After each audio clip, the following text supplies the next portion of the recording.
चतुर्भुज क्या होता है? चक्रीय चतुर्भुज, चक्रीय चतुर्भुज एक ऐसा चतुर्भुज जिसके चारों शीर्ष वृत्त की परिधि पर होते हैं। जैसे मान लीजिए ये मैंने लिखा यहाँ पर एक वृत्त बना दिया, ये वृत्त बनाया और इस वृत्त पर ए बी सी डी ये पूरी परिधि है। इस परिधि पर चार चीजें ए बी सी डी, तो ये अगर मान लीजिए नहीं भर्ती हो सकते हैं, ये मान लीजिए A B C C D और डी मिला के होगा चक्रीय चतुर्भुज। इसे कहते हैं चक्रीय चतुर्भुज। वह चतुर्भुज जिसके चारों शीर्ष वृत्त की परिधि पर होते हैं तो चक्रीय कहा जाता है। लिखेंगे वह चतुर्भुज जिसके चारों शीर्ष वृत्त की परिधि पर होते हैं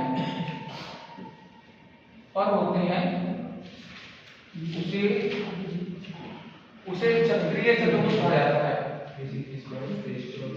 चक्रीय चतुर्भुज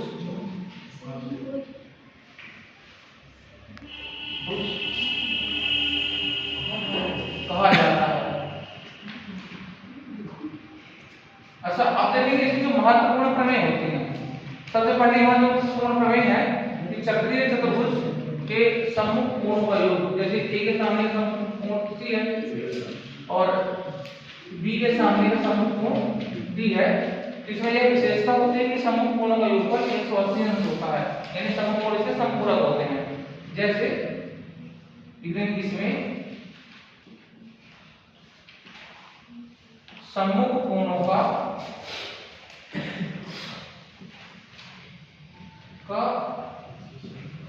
योगफल 180 अंश होता है। या किसी को लिख सकते हैं कि चक्रीय चतुर्भुज के सम्मुख कोण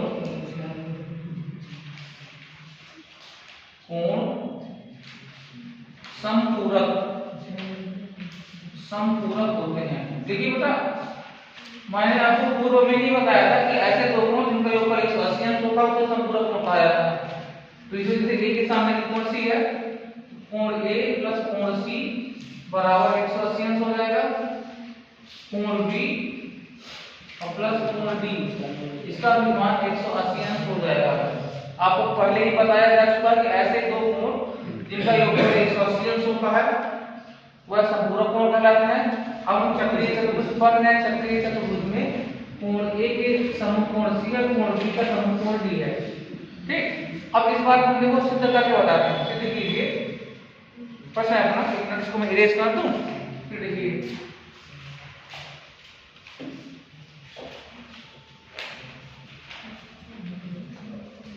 प्रमेय है कि प्रमेय सिद्ध कीजिए कि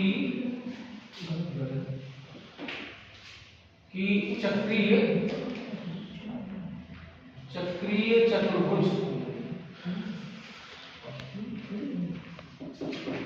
के सम्मुख कोण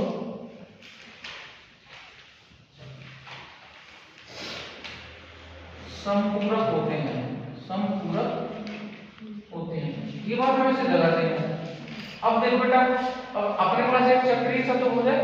देखेंगे कि जैसे ये मेरे पास एक वृत्त हो गया है, ये वृत्त मेरे पास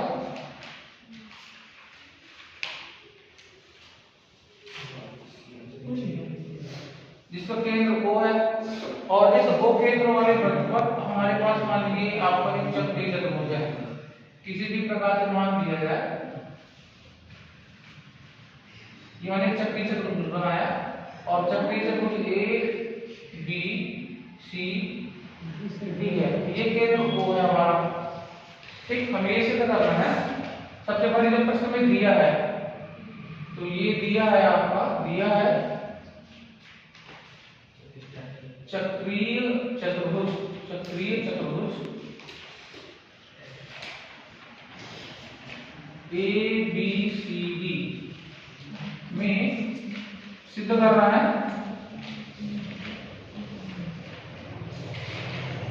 सिद्ध करना है हमें क्या बेटा, किसी को समकोण, कोण A का समकोण C है, कोण A प्लस कोण C बराबर 180 अंश, या दूसरा जोड़ा है मेरे पास कोण B और कोण D का, कोण B के समकोण कोण D है, तो कोण B प्लस कोण D का मान 180 अंश, ये सिद्ध करना है। अब इसको सिद्ध करने के लिए हमें रचना करनी होगी।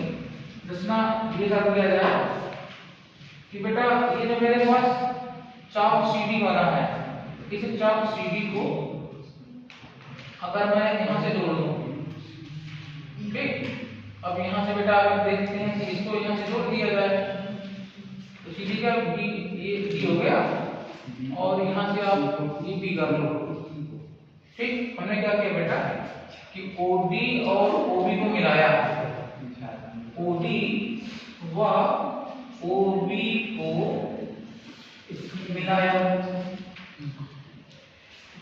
अब बेटा इसकी उपपत्ति देखेंगे, उपपत्ति में है आपको पूर्व में, इसके पहले मैंने प्रमेय बताई थी, किसी प्रत्येक चाप द्वारा, अब पूरा चाप हमारे पास BD है, पूरा चाप BD है, किसी प्रत्येक चाप द्वारा केंद्र पर बना कोण शेष परिधि पर बने कोण का दोगुना होता है। अब इस चाप BD का अगर मैं अंश माप निकालूं, इस चाप BD का अगर अंश माप निकालूं, तो वो देखो इस चाप BD द्वारा बना कोण उसका अंश माप होता है, ये कहलाएगा कि चाप BD है ना, BD चाप द्वारा, तो ये अंश माप चाप BD का, ये बीजा चाप BD, किसी भी चाप का माप मतलब उसके द्वारा बनाने वाला कोण, तो ये कोण बना मेरे पास DOB, ये बन गया DOB बना भाई, ये बना मेरे पास DOB बराबर है कोण DOB, ये बन गया। अच्छा आप देखिए बेटा कि ये जो चाप मैंने DOB लिया, ये किस चाप BD का अंश माप है। अब इसमें हम देखेंगे कि जो केंद्र पर किसी भी चाप द्वारा कोण बनता है वह शेष परिधि पर, देखो मैंने चाप अगर ये BD लिया है तो शेष परिधि आप ये वाली बच गई, ये हो जाएगा कि क्योंकि कोण DOB, ठीक, बराबर 2 गुना कोण इसी चाप द्वारा DAB बना, DAB, ठीक। और ये जो चाप है BD चाप द्वारा बना हुआ केंद्र पर कोण है। अब यहां पर देंगे प्रमेय देंगे कि चूंकि किसी चाप द्वारा केंद्र पर बना कोण,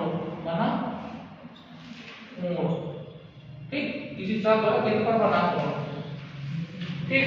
अब यही चाप अगर मैंने नीचे का BD चाप लिया है, अब यही चाप अगर तो शेष चाप हमारा DB का चाप, ये हो जाएगा इसी तरह से, हो जाएगा बेटा, ये देंगे इसी प्रकार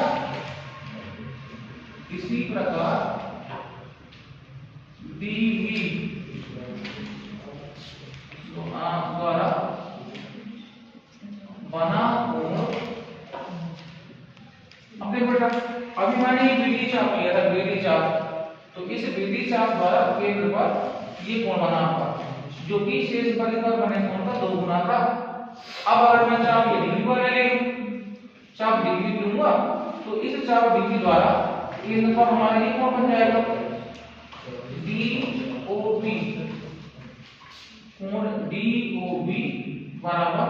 अच्छा देखिए बेटा अगर मैंने ये चाप DOB लिया है तो शेष परिधि वाली बन जाएगी, उस दफा में शेष परिधि का कोण AC हो जाएगा, तो कोण DOB बराबर ये 2 गुना हो जाएगा DCB के, 2 कोण DCB।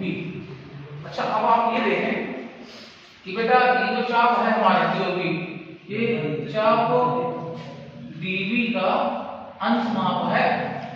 अब अगर मैं दोनों चाप बीडी और डीबी को मिला दूं तो पूरा एक वृत्त बन जाता है।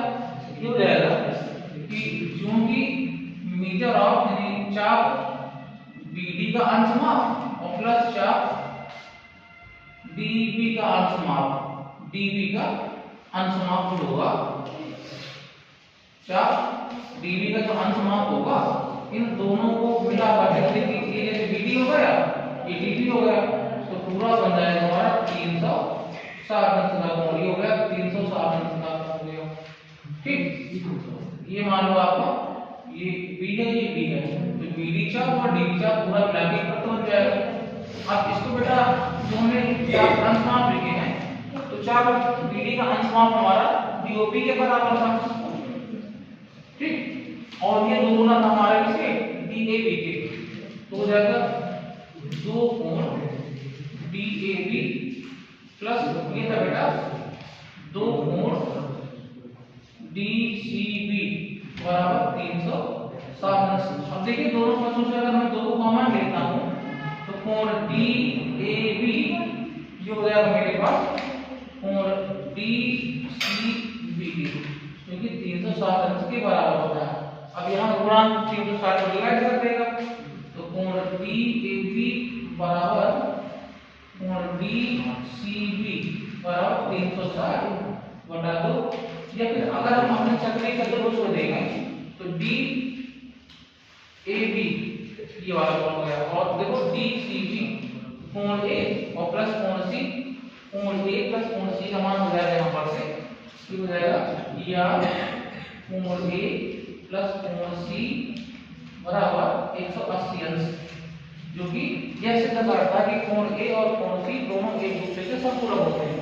इसी प्रकार से अगर मैं किसी चित्र में ये AO और OC को मिला दूं, उस दशा में कोण D और कोण B को सिद्ध किया जा सकता है, लेकिन हम केवल एक शीर्ष कोण दिखा करके दूसरे शीर्ष समूह कोणों को इसी प्रकार से लिख सकते हैं। इसी प्रकार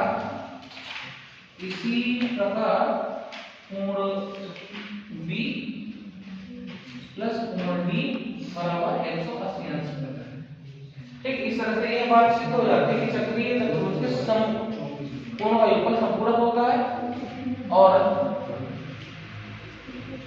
यहाँ पर समाप्त हो जाती है हमारी बात।